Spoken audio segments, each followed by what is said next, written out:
교회사에 전해져 내려오는 크리스마스 전설입니다. 전설입니다. 성경에 있는 사실은 아닙니다. 요셉과 마리아가 헤롯을 피해 이집트로 내려갔습니다. 노상에서 강도를 만났습니다. 강도단 두목이 두 사람이었습니다. 한 사람 이름은 모릅니다. 다른 한 사람 이름은 디마스라고 했습니다. 큰 두목과 작은 두목입니다. 한 두목이 말했습니다. 즉시 요셉과 마리아 예수님 가족을 죽이고 물건을 빼앗자고. 그때 디마스는 해치지 말자고 했습니다. 아기 예수님과 눈이 마주쳤어요. 예수님이 그를 응시했습니다. 알 수 없는 묘한 감정에 사로잡혔습니다. 디마스의 가슴은 이상하게 전율을 느끼게 되었습니다. 아기 예수께 가까이 다가가서 말을 했습니다. 오, 축복을 받은 자여, 만일 언젠가 자비를 베풀 때가 있으면 나를 기억하고 지금을 용서해 주세요. 예수님 가족은 무사했고 강도단과 헤어졌습니다. 세월이 30년 지났어요. 디마스 강도는 예수님을 다시 만났습니다. 갈보리 언덕에서. 예수님이 십자가에 못 박히실 때 그 우편에 있던 강도가 디마스였습니다. 옛날을 기억하고 예수님께 고백을 했습니다. 그래서 그가 구원을 받았다는 이야기입니다. 또 하나의 이야기가 있습니다. 예수님의 가족이 이집트로 내려가고 있었습니다. 저녁이 되고 지쳤습니다.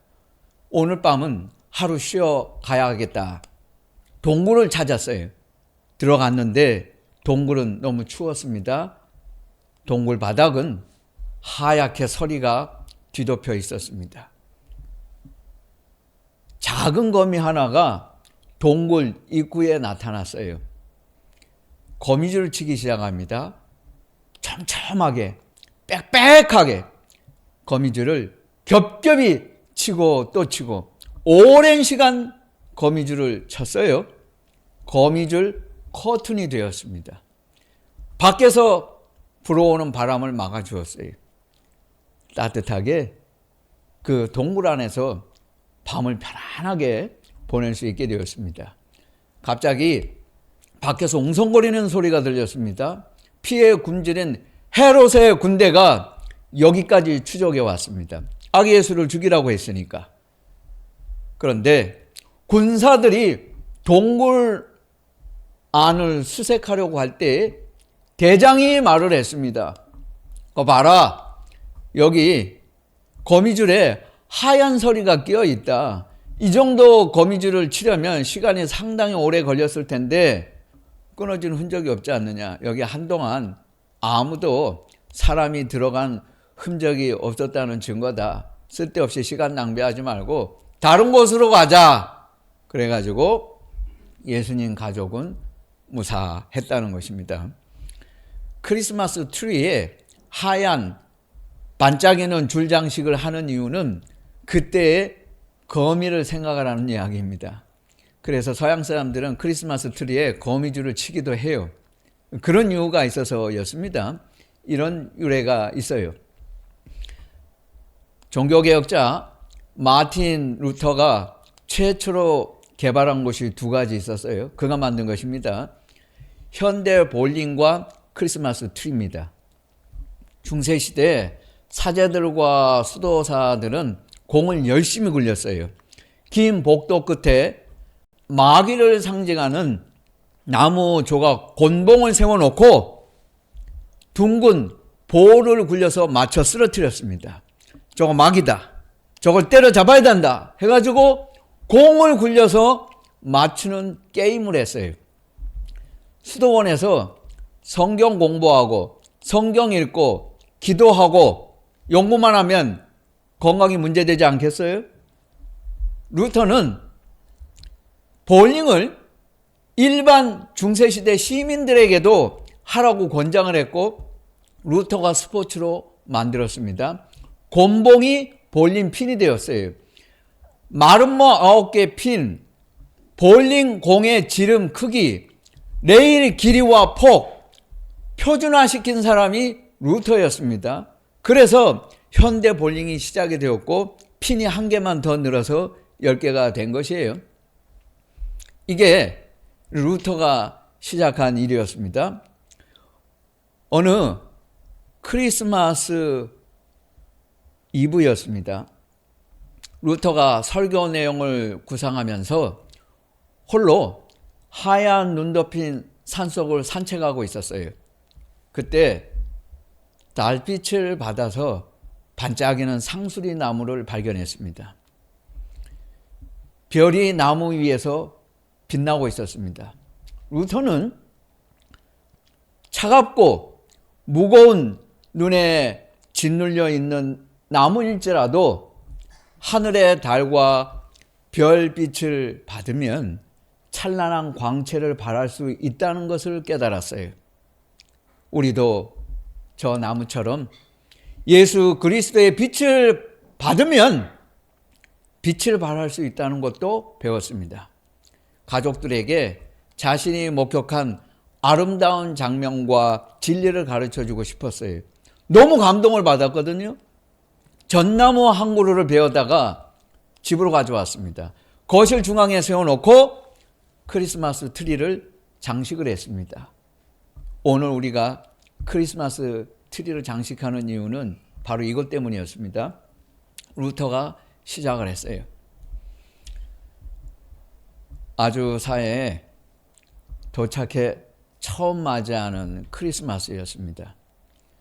아직 거리도 익숙하지 않았습니다. 가난한 유학생이 어디를 돌아다니겠습니까? 차도 없어요. 환경이 낯설기도 하고 크리스마스 트리를 사러 어디를 가겠어요? 마음의 여유도 없습니다. 그래도 거기에는 거리에 크리스마스 캐롤이 여전히 들렸어요.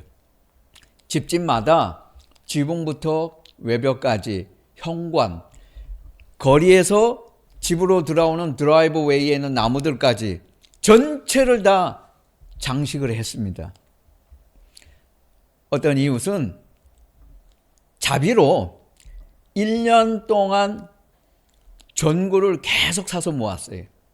그걸 가지고 크리스마스 시즌이 되면 자기가 가지고 있는 음향 장비 또 다른 시스템들을 갖다가 준비해 가지고 핸델의 음악에 맞추어서 전구가 깜빡이는 쇼를 사람들에게 보여주었습니다. 6시 하고 땡 치면 크리스마스 시즌 때에는 30분 간격으로 연주를 하는데 다른 이유 없어요. 이웃 사람들에게 즐거움을 주려고. 그냥 그뿐이요. 자기 월급 털어서 그렇게 하는 거예요. 시청에서는 이 도시에서 크리스마스 장식을 가장 멋지게 한 집을 해마다 선정을 해서 1등을 하면 큰 상을 주기도 했어요. 모두가 크리스마스를 축하하는데 유학생으로 아무것도 할 수 없다고 생각하니까 조금은 울적했습니다. 외출을 했다가 들어왔는데 문 앞에 종이 상자가 하나가 놓여 있는 거예요. 뭔가 했더니 선물 같기도 해. 그걸 열어봤어요. 그 안에 크리스마스 트리하고 장식품이 들어가 있었어요. 결혼하면서도 크리스마스 장식을 생각해 본 적이 없어요. 금년에는 안 되겠구나 했는데 크리스마스 트리가 문 앞에 놓여 있었어요. 나중에 알았어요. 미국인 친구 목사님이 지금 이렇게 타국에 와서 생활을 하는데 외로울까 봐 크리스마스 그냥 넘기지 말라고 말한 적 없는데 제 마음을 알아서 거기 몰래 놓고 간 거예요. 제가 그때를 잊을 수가 없어요. 그 기분 얼마나 감사했는지. 금년에도 거르지 않게 되었구나. 그래서 지금까지 결혼하고도 평생 크리스마스 장식 걸러본 적이 없어요. 아이들하고도 지금도 마찬가지입니다. 메리 크리스마스를 해피 할로데이로 없애려고 하잖아요. 크리스마스 트리도 없애고 크리스마스 캐럴도 없애려고 하고, 이거 아세요? 크리스마스 예배 안 드리는 교회도 지금 생겨나고 있는 거. 이렇게 세상이 타락했어요. 그러니까 제가 말씀을 드려요. 크리스마스 트리 더 멋지게 장식하라는 거예요. 그래서 교회는 해야 되는 거예요. 크리스마스 트리가 있는데 2%가 부족해서 제가 어떻게 할까 고민을 했어요. 이 크리스마스 트리가 있는데 주인공이 빠졌잖아요. 김혜영 선동님이 메리 크리스마스 사인을 만들어가지고 선물로 주셨길래 그거 잘됐다 해가지고 꽂아놨어요. 그러니까 이게 완성품이 된 거예요. 아니 크리스마스 트리에 메리 크리스마스 크라이스트 그리스도가 빠지면 무슨 소용입니까? 다 갖췄잖아요. 메리 크리스마스를 잊으면 안 됩니다. 이걸 자꾸 없애려고 하는 사람들이 있어요. 이스라엘 백성들은 400년 동안 하나님의 말씀을 듣지 못했습니다. 말라기의 예언이 그치고 예수께서 다시 오시기까지 400년 동안 하나님의 말씀을 듣지 못했어요. 영적 지도자들은 부패했고 권력은 포악했고 사회는 비참했습니다. 가장 큰 비극은 하나님의 말씀을 들을 수 없다는 것이었어요. 설교를 듣지 못한다는 건 가장 큰 불행입니다. 그걸 알아야 돼요. 하나님께서 그 어두운 시대이지만 헌신적이고 순종적인 사람들을 준비하셨어요. 사가랴와 엘리사벳, 요셉과 마리아였습니다. 오늘 누가복음 성경에 천사가 23번 있습니다. 누가복음과 사도행전에서 천사를 23번 이야기해요. 천사가 나타났어요. 천사는 수많은 천사가 있습니다. 우리가 천사의 이름을 알 수 있는 천사는 두 천사밖에 없어요. 미가엘과 가브리엘. 천사가 왔다는 건 하나님의 심판이에요. 악인에게는 하나님의 심판이지만 의인에게는 왕이 우리를 구출하러 오신다는 메시지였습니다. 기쁜 소식입니다. 가브리엘 천사는 사가랴에게 하나님께서 요한을 주실 것이라고 전했습니다. 사가랴의 반응은 불신이었습니다. 내가 이 나이에 어떻게 아들을 낳을 수 있습니까? 그는 하나님께서 아브라함과 사라에게 행하셨던 기적을 잊어버렸거나 망각한 것 같습니다. 자신의 믿음 없음으로 하나님의 능력을 제안했어요.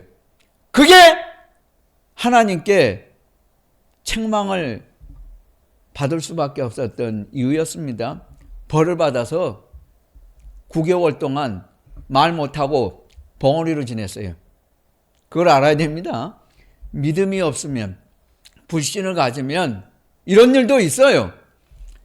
엘리사벳이 6달째 임신했던 해에 가브리엘 천사가 두 번째로 소식을 전했습니다. 이번에는 마리아에게였습니다. 마리아에게 소식을 전했습니다. 남쪽에 있는 유대인들은 갈릴리에 사는 유대인들을 멸시했습니다. 이방 사람들과 접촉을 많이 했다는 이유 때문에 갈릴리 사람들을 무시했어요. 갈릴리에도 가나, 가버나움, 나사렛 여러 동네가 있었습니다. 그 중에서도 나사렛 사람들을 가장 경멸했습니다. 하지만 하나님께서는 나사렛 소녀를 약속하신 메시아의 어머니로 선택하셨습니다. 하나님께서는 그녀가 같은 나사렛 사람 요셉과 정혼하도록 하셨습니다. 그녀는 나사렛 요셉과 약혼을 했습니다. 유대 관습입니다. 약혼이지만 결혼과 똑같은 구속력이 있어요. 함부로 파기하지 못합니다. 약혼하면서부터 정식으로 남편과 아내가 되고 호칭을 남편과 아내로 부르는 것이 유대인의 관습이었습니다. 결혼 풍습이에요. 마리아는 어릴 때 결혼했으므로 가브리엘 천사가 나타났을 때는 10대였을 가능성이 커요. 마리아의 말입니다. 처녀가 어떻게 아들을 낳을 수 있겠습니까? 마리아의 질문은 불신이 아니었습니다. 사가랴의 그것과는 달랐어요. 마리아는 믿었어요. 단지 구체적으로 그 일이 어떻게 일어날 것인가를 몰랐던 것입니다. 1장 37절 말씀은 로마서 8장과 함께 신구약 성경 전체에서 가장 중요한 말씀 중에 하나예요. 신약 성경에서 최고로 좋은 말씀 중에 하나입니다. 개인적으로 저는 이 말씀을 아주 좋아하고 최고로 사랑하는 말씀이에요. 이 말씀을 평상시에도 아침에 일어나면 읽을 때가 많이 있어요. 이 말씀만 봐요. 1장 37절. 대저 하나님의 모든 말씀은 능하지 못하심이 없느니라. 현대인의 성경은 하나님에게는 안 되는 일이 아무것도 없다라고 번역을 했습니다. 새번역 성경은 하나님께는 불가능한 일이 없다라고 번역을 했습니다. 대저 하나님의 말씀은 능하지 못하심이 없느니라. 하나님은 말씀의 능력을 통해 일하십니다. 말씀을 믿는 자를 사용하세요. 말씀을 믿는 자가 하나님의 능력을 경험합니다. 말씀을 믿는 자는 말씀을 주시는 하나님 안에서 모든 것을 할 수 있어요. 사도 바울의 말 아닙니까? 내게 능력 주시는 자 안에서 내가 모든 것을 할 수 있느니라. 말씀을 믿었다는 거예요. 마리아는 이 말씀이 온 세상을 뒤집어 놓을 것이라는 걸 믿었습니다. 역사는, 세상은 카이사르 아우구스투스가 지배하는 것 같아 보였습니다. 적어도 겉으로는 그랬어요. 그가 로마의 황제였기 때문에. 그러나 역사는 하나님의 손 안에 있었습니다. 내게 말씀대로 이루어지이다. 마리아는 믿었습니다. 하나님은 요셉과 마리아를 갈릴리에서 베들레헴까지 130km 옮겨서 하나님의 말씀을 이루셨습니다.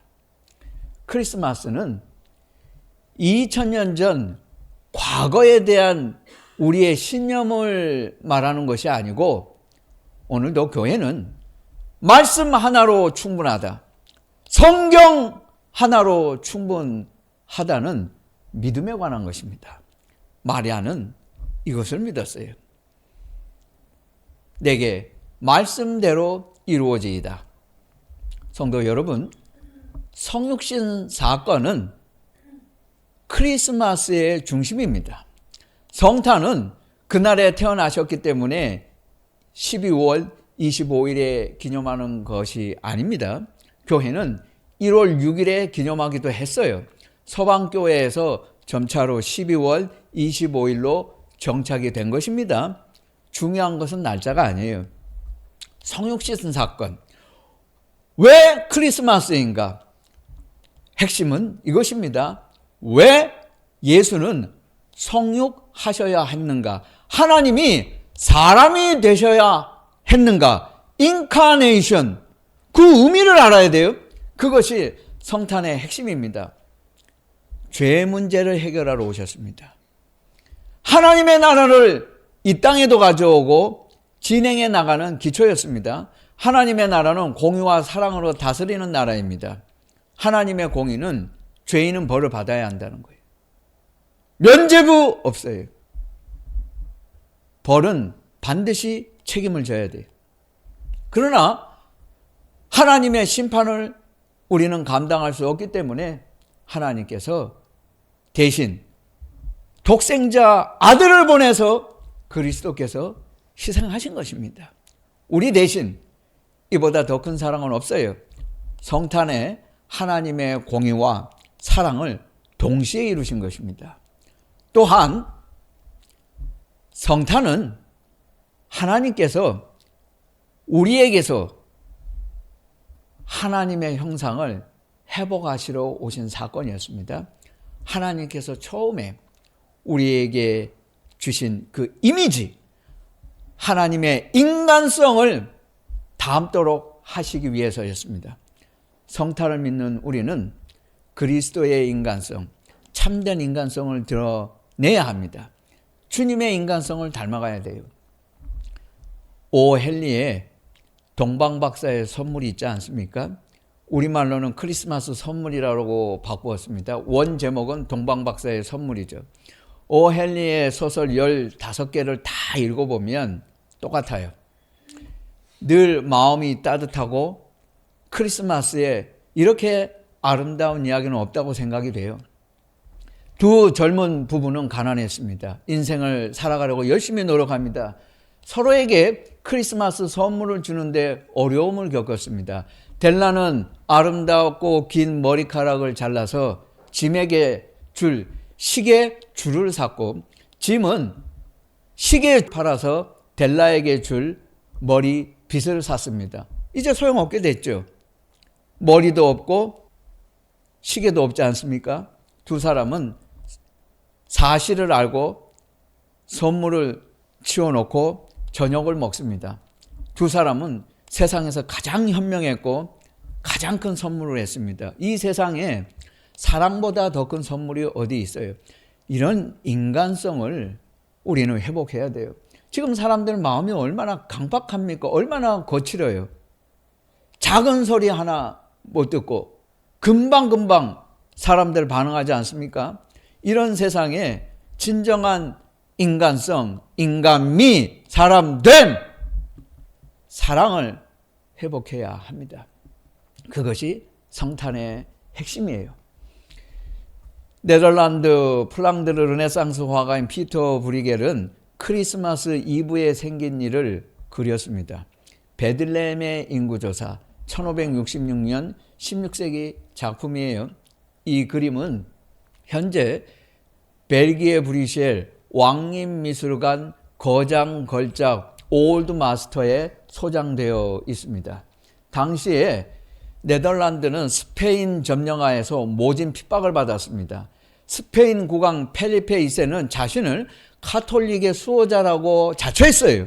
그래서 네덜란드 안에 있는 칼빈주의자, 프로테스탄트, 개신교 신자를 무자비하게 탄압을 했고 종교재판소를 열게 해서 18,000명을 학살을 했습니다. 무자비한 펠리페 2세였습니다. 그가 바로 영국에 패배한 무적 함대를 만들었던 왕이기도 했습니다. 브리겔은 스페인의 네덜란드 박해가 최고조로 달했을 때에 이 그림을 그렸어요. 그 해 겨울은 네덜란드 기상 역사상 가장 춥고 혹독했던 겨울 중에 하나였다고 합니다. 베들레헴 인구조사 그림의 배경은 그래서 하얀 눈 덮인 마을 배경입니다. 작가의 의도입니다. 어수선해요. 복잡하게 그렸습니다. 걸핏 보면 누가 주인공인지 모르게 그려놓았기 때문입니다. 저지대 지방입니다. 벽돌집 앞에 우왕좌왕 많은 사람이 모였어요. 날이 추워서 마당에서 불을 피우고 서 있었습니다. 세관원이 나와서 사람들에게서 돈을 걷고 장부를 기록합니다. 멧돼지를 몰고 가는 안악은 저녁을 준비하느라 분주합니다. 뒤에서 아이들은 얼음 위에서 썰매를 타고 눈싸움을 하고 팽이를 돌립니다. 더 뒤로 가면 예수님이 탄생하신 허름한 마구간도 있습니다. 이런 와중에 사람들 사이로 톱을 맨 남자와 지친 기색에 눈을 감고 나귀에 앉아있는 여성이 보입니다. 요셉과 마리아입니다. 카이사르 아우구스투스는 세금을 더 많이 거두려고 유대 인구와 재산을 등록하라고 했습니다. 갈릴리를 떠난 요셉과 마리아는 먼 여행을 해서 오늘 해질녘에 베들레헴에 도착을 했습니다. 이 그림은 화이트 크리스마스를 그린 게 아니에요. 아름다움 이면에 거칠고 혹독한 세상을 그렸습니다. 작가는 어수선한 세상에 희망을 주고 싶었어요. 예수는 복잡하게 엉킨 이 세상에 오셨습니다. 무거운 짐 지고 터벅터벅 인생길을 가는 여러분에게 오셨어요. 마리아는 왕후도 공주도 세련된 도시 처녀도 아니었습니다. 그녀는 나사렛 총구석 색시였습니다. 예수는 아무도 주목하지 않는 곳에 아무도 주목하지 않는 자에게 오셨습니다. 그러나 그녀는 믿었습니다. 성도 여러분, 하나님의 말씀은 능하지 못하심이 없느니라. 내게 말씀대로 이루어지이다. 이것을 믿고 고백할 수 있다면 이보다 더 큰 은혜는 없습니다. 은혜를 받은 자여 두려워 말지어다. 아무리 이 세상이 어수선할지라도 크리스마스를 믿는 우리의 마음은 언제나 기쁘고 영원히 행복할 것입니다.